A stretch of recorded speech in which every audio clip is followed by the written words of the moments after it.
Most people know that NASA allowed the first humans to walk on the moon on July 20th, 1969, but some people seem to think that for half a century, the government has been lying to us about the moon landings and that all they are is a huge hoax.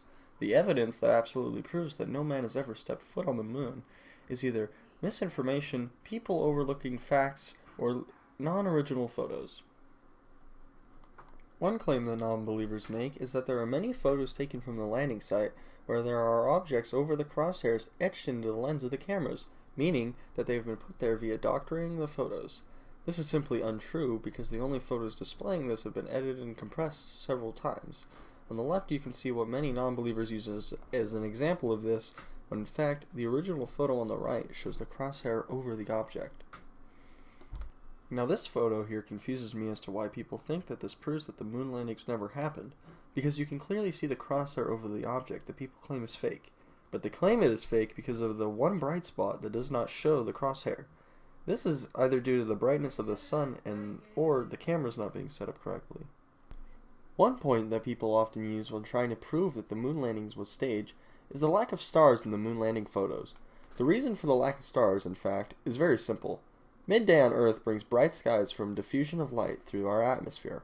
However, in space, or on the moon, there is no atmosphere for the light to be disturbed by, which means that the daytime sky will be black. But this also doesn't mean that it isn't bright.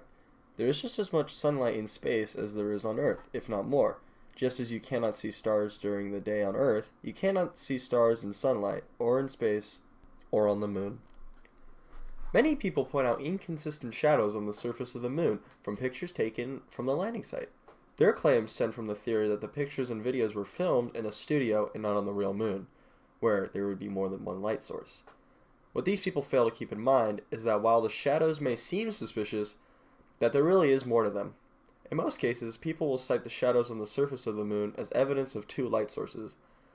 It is easy to explain why this is simply untrue as long as you realize that the surface of the moon is not as flat as the Earth, and that there are many bumps and imperfections. This can cause shadows to seem to be perpendicular to others.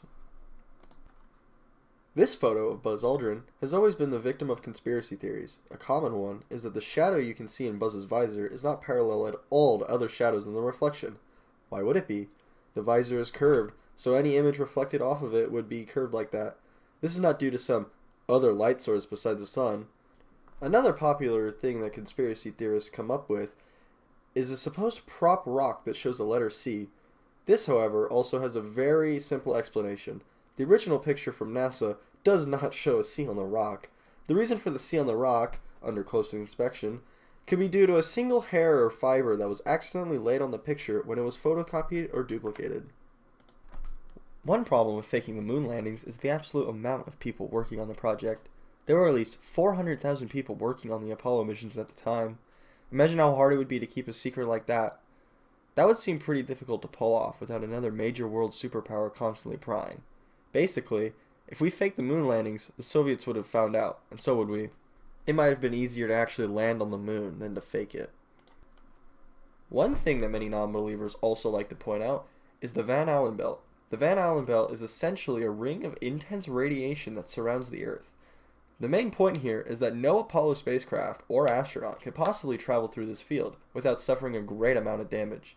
Because NASA would not overlook this danger, they immediately started testing and finding ways to pass through this field without compromising the mission. The solution for this was very complex on paper, but very simple overall. The goal was to skirt around the most dangerous and dense parts of the belt, and to emerge completely as quickly as humanly possible. Although this strategy would not ensure complete safety, it was 100% safer than traveling directly through the center of the belts.